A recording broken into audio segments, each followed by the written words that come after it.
तो यही तिरंगा अब देश के नवनिर्मित नए संसद भवन पर लहराता नजर आएगा।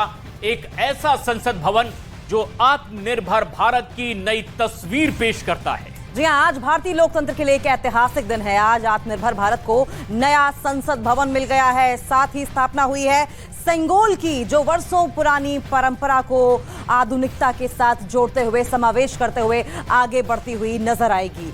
देश के अलग अलग स्थानों और शहरों से जो कुछ मशहूर है वो इस नए संसद भवन में देखा जा सकता है और उससे ये बना है नए भारत की नई तस्वीर को पूरी दुनिया को दिखाने वाला नया भवन। और ऐसे में जबकि आज इसका उद्घाटन प्रधानमंत्री नरेंद्र मोदी ने पूरे विधि विधान और पूजन अर्चन के बाद किया, जहां पर सर्वधर्म प्रार्थना की गई और पूरे विश्व में सभी के मंगल की कामना की गई।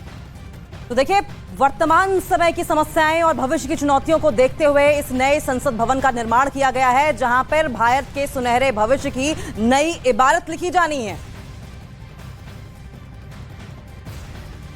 नमस्कार, मैं रीमा प्रसाद। भारत उन चंद शक्तिशाली देशों में शुमार हो चुका है जिसका अपना मजबूत लोकतंत्र है, और उस लोकतंत्र का जिक्र हम जब करते हैं तो पवित्र मंदिर का ध्यान आता है, यानी वो लोकतंत्र का मंदिर जिसको हम संसद भवन कहते हैं। भले ही उसे लोकतंत्र का मंदिर कहते हो, लेकिन धर्मनिरपेक्ष देश होने के नाते वहां सबको जाने की आजादी है। ये देश के नागरिकों को हक हासिल है कि वो हर अपने चुनिंदा जनप्रतिनिधियों को चुने और देश के इसी संसद भवन में पहुंचाए, जहां पे मौजूदा संसद भवन भी है और नया संसद जिसको मंत्रोच्चारण के, वैदिक मंत्रोच्चारण के बीच में आज विधिवत पूजा अर्चना की गई।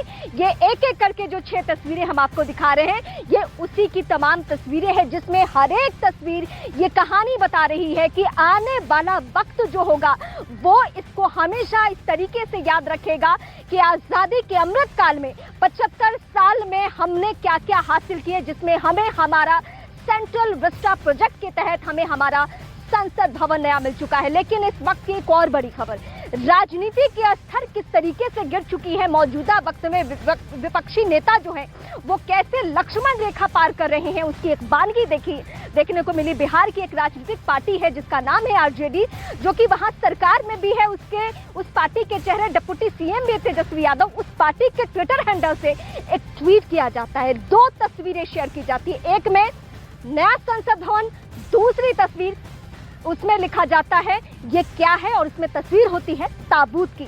हालांकि एक के बाद एक प्रतिक्रिया आना शुरू हो चुका है, जिसमें बीजेपी की तरफ से भी या फिर बिहार बीजेपी की तरफ से भी सुशील मोदी का भी ट्वीट आ चुका है, उनका बयान भी सामने आ चुका है कि क्या ये अपनी राजनीति में ताबूत का आखिरी किला साबित करने की कोशिश कर रहे हैं। क्या इस हद तक राजनीति होगी? अगर अभी आप सोशल मीडिया पे जाके उस ट्विटर के सारे ट्वीट्स देखेंगे, रीट्वीट्स देखेंगे, कोट ट्वीट्स देखेंगे, तो आपको पता चलेगा कि सिर्फ राजनीतिक दलों में नहीं, सिर्फ बीजेपी में भी नहीं, बल्कि आम लोगों में भी नाराजगी है, क्योंकि आम लोग इसको उस तरीके से देख रहे हैं कि ये हमारा संसद भवन है। लेकिन एक एक बयान पहले सुनवाते हैं। संसद भवन देश को प्रधानमंत्री जी ने समर्पित किया, लेकिन विपक्षी दल अपनी ओछी राजनीति कर रहे हैं। जिस तरह की भाषा वो बोल रहे हैं, देश उनको कभी क्षमा करने वाला नहीं। राष्ट्रीय जनता दल ने जिस तरह से संसद भवन की तस्वीर के साथ ताबूत की फोटो लगाकर देश का अपमान करने का काम किया है, संसद का अपमान करने का काम किया है। 2024 के लोकसभा के चुनाव में इसी ताबूत में बिहार की जनता आरजेडी को डाल देगी, क्योंकि उसको ताबूत ज्यादा पसंद है, देश को संसद ज्यादा पसंद है। तो कुछ विपक्षी राजनीतिक दलों का विरोध था, उन लोगों ने अनुपस्थिति भी दर्ज करवाई, लेकिन अब ऐसे में यह विरोध एक एक कर आगे बढ़ता दिखाई दे रहा है। और इसी कड़ी में समाजवादी पार्टी के महासचिव स्वामी प्रसाद मौर्य ने अब नए संसद भवन के उद्घाटन पर पूजन कार्यक्रम में शामिल होने वाले संतों को लेकर आपत्तिजनक बयान दे दिया और कहा कि दक्षिण के कट्टरपंथी ब्राह्मण गुरुओं को बुलाया जाना अत्यंत दुर्भाग्यपूर्ण है। साथ साथ स्वामी प्रसाद मौर्य ने इसे बीजेपी ब्राह्मणवाद करार दे दिया है। तो ये स्वामी प्रसाद मौर्य की ओर से ट्वीट किया गया है। साफ तौर पर आप देख सकते हैं, कहा गया है कि जिस तरीके से दक्षिण से ब्राह्मण बुलाए गए हैं, ये साफ तौर पर जो बीजेपी की सोच है वो दिखाता है। इसे अत्यंत दुर्भाग्यपूर्ण बुलाया गया है। स्वामी प्रसाद मौर्य की ओर से बीजेपी पर ब्राह्मणवाद का आरोप लगाया गया। तो स्वामी प्रसाद मौर्य के इस बयान पर बीजेपी ने तगड़ा प्रहार किया है और यह कहा है कि धर्माचार्यों की जाति नहीं होती है, उनकी विद्वता होती है।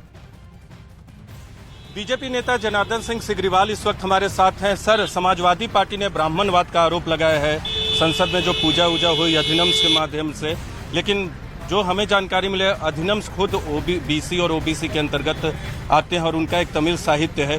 तो समाजवादी पार्टी के आरोप पर आपका क्या कहना है? यह दुर्भाग्य है, आरोप निराधार है। निराधार आरोपों के लिए ये लोग जाने जाते हैं। कुछ कह दो कि मीडिया में बने रहे हम, इसके अलावा कुछ तात्पर्य नहीं है। नए लोकसभा भवन का माने उद्घाटन का विरोध करना कितना दुर्भाग्यपूर्ण बात। लेकिन ब्राह्मणवाद से जोड़ने का मकसद क्या है? यह दुर्भाग्य की बात है, यह सबसे बड़ा दुर्भाग्य की बात है। हम मंत्र के साथ धर्माचार्यों को बुला करके, सभी धर्म के लोग यहाँ सब धर्म के गुरु आए थे और सबने मंत्र उच्चारण किया अपने अपने भाषाओं में। हम सभी धर्म सम्मान और सभी धर्म की वहाँ हमारे गुरु आ करके और अपने अपने धर्मों का मंत्रोच्चारण कर करके इस देश के उत्थान और विकास के लिए उन्होंने इस संसद भवन का आज उद्घाटन हो रहा है, उसके लिए अपना आशीर्वाद देने का काम किया।